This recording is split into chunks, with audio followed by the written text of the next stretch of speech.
We're going to just change tack slightly to look at sustainability through the prism of the trade system, and in particular asking whether or not there is indeed a trade-off between productivity and sustainability, and whether or not global trade rules, not just the trading relationship between the United States and the European Union, should adapt. And of course, we're having this discussion in the context of a post-pandemic world, the tragic conflict that we see in the East, in Ukraine, and other geopolitical challenges that we're facing. So our guest speakers, to set the scene on the panel discussion that we'll have in a moment or two, I'm delighted to invite acting United States Undersecretary for Trade and Foreign Affairs at the United States Department of Agriculture, Jason Hafemeister, to the panel. Great.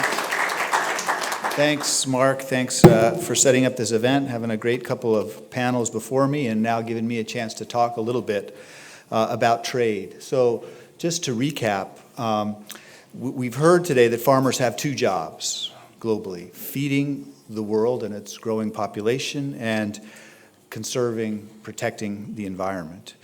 From our side, we think that there is a way to do both of these, that it is not a false choice to say you have to sacrifice one to achieve the other. And the through line for our argument really gets at productivity, more output off of less inputs.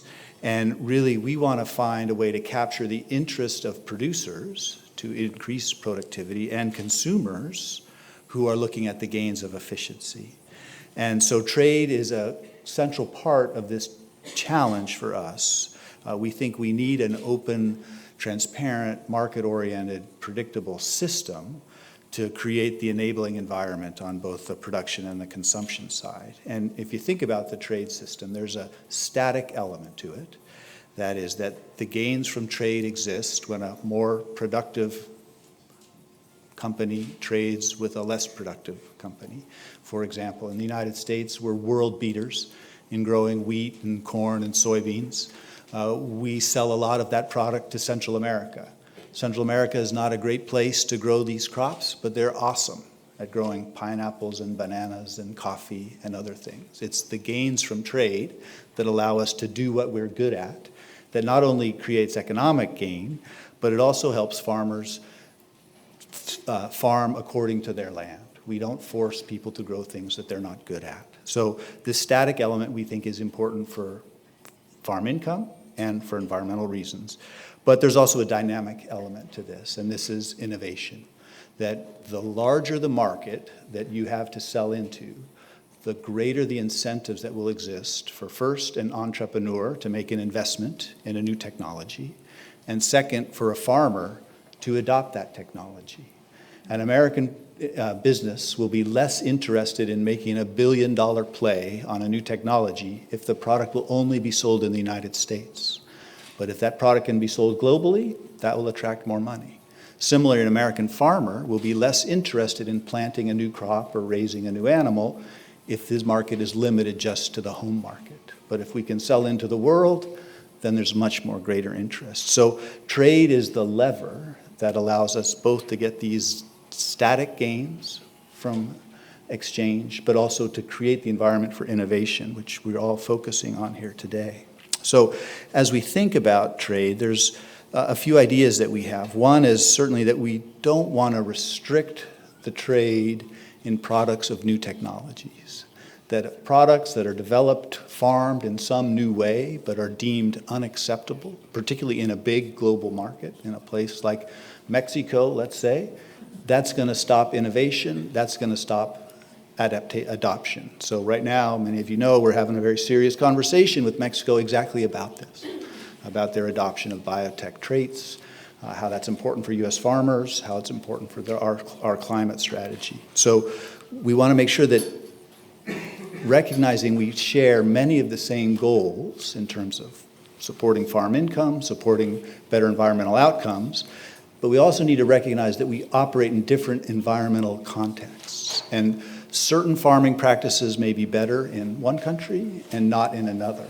And the trading rules really shouldn't discriminate across the means of how we produce, that we need objective standards that guards health and safety, but can't be twisted into protectionism or other restrictions.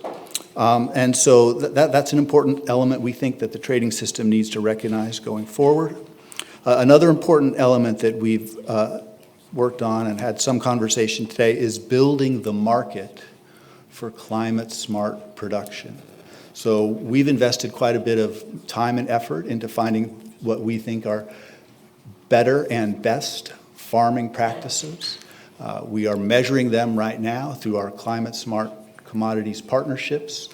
We are trying to identify those attributes so that farmers can take those products to the market, find customers who are willing to support those attributes and buy that product and even buy it at a premium. So for this model to work, we need to develop awareness in the United States, but also globally. We want to make sure that we have a solid empirical basis for the claims that people make, and we want consumers worldwide to recognize these benefits in those products, with the objective not only of supporting farm income in the U.S., because we certainly hope that we adopt these practices, but in seeing these practices adopt globally.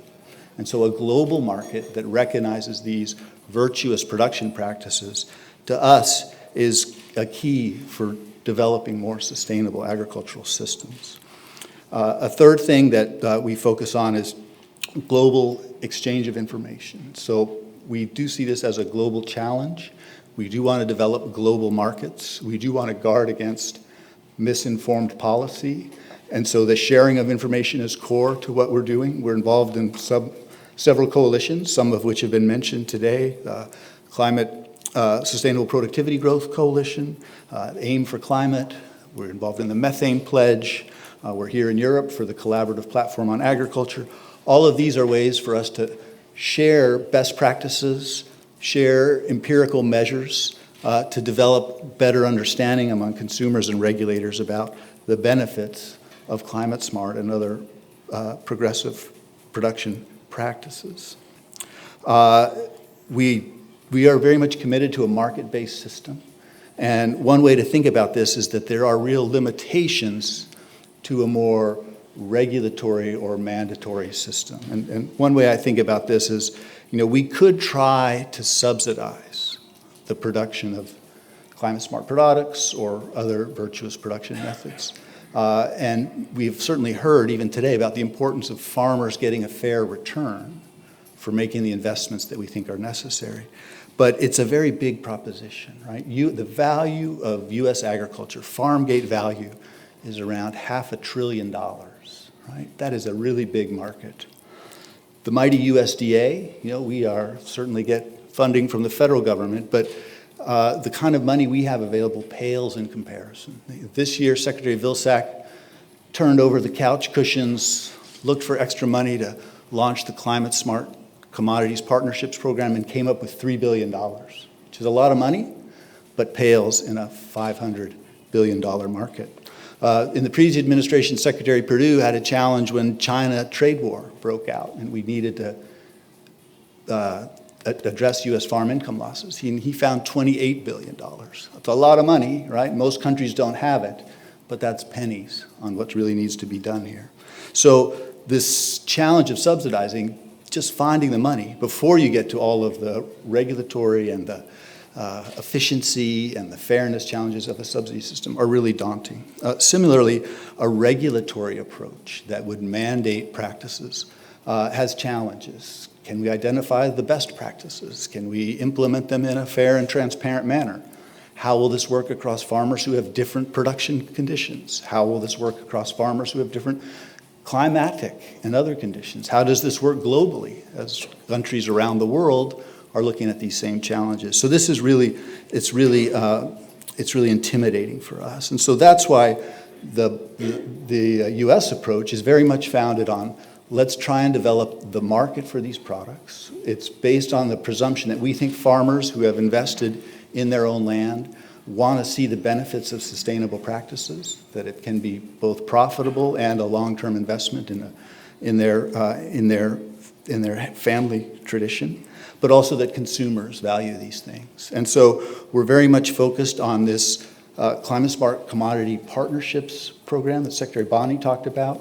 Not only will it deliver some immediate environmental benefits as people adopt these practices in the U.S., but by developing this market, we're hoping we can tap into the $500 billion U.S. market and the even much larger global market. So these, I think, are ways that we see trade being part of the solution. We recognize some people think trade is actually a threat to a sustainable outcome. Either economically, that if their farmers can't compete, trade might wipe out their agriculture tradition, or environmentally, that farmers who are producing to a lower standard might create more adverse environmental outcomes. And so those are concerns that need to be taken on board, because there's obviously anybody involved in trade knows it can be controversial. And so we need to recognize those concerns. Part of what we want to do is to encourage more transparency so that there's a more informed debate about these costs. Part of it is we want to recognize the costs of intervention, that when we lose the gains from trade, we also can have serious environmental consequences. And not only can that mean about production in productive areas, say in the US and the EU, when we reduce our production, there are consequences because it will have to increase somewhere else, but about the costs of that. And I think part of this really gets to the concept of in our idea, we think that the market, where we have landowners and farmers making a choice that's reflected in customers on the other side, will help guide the decision of where we need to intensify production, where we need to squeeze out as much yield as we can from the land that is most suited to be farmed, and will also help guide where we need to extensify production, where farmers maybe shouldn't be over-incented to produce beyond the carrying capacity of their land. We think that's a decision that's best made in a market context rather than a regulatory context. And so when you think about a U.S. vision for sustainable agriculture production, there is a real strong element of what we are trying to develop in terms of climate-smart agricultural practices, which now some are cutting edge, some are yet to be developed. Our view is that these become conventional practices in the near term, that on every farm we see cover crops, that on every farm we see conservation tillage, that we see on every farm nutrient management systems, digesters, and other recycling practices, and that this is done in an economically sustainable manner where the farmers find it in their interest to get greater production and, in some cases, greater price for the crop that they produce. And that this then becomes a model that is adopted not just by U.S. farmers, but by farmers globally. And so the connection there, the through line through this, is trade, which allows the smooth flow of goods, and brings with it the conveying of ideas and relationships and institutions. So I've taken a lot of consolation, solace, that there's a lot of commonality on this panel. I think that trade should be an area of common use, of common view. It is not always, because it brings in delicate issues of competition and other cultural values, but certainly we see it at the cornerstone of approach to a sustainable system. Thanks, Mark. Jason, thank you very much indeed.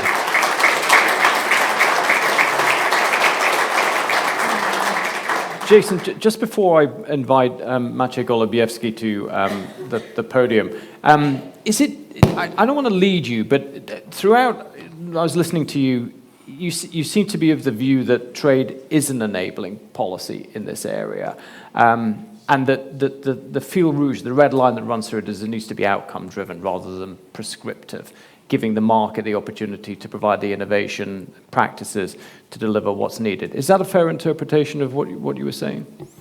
Yes, Your Honor. Tremendous. Obviously, I only did that to prove that I was listening to what Jason said. Let's give him a round of applause. Thank you.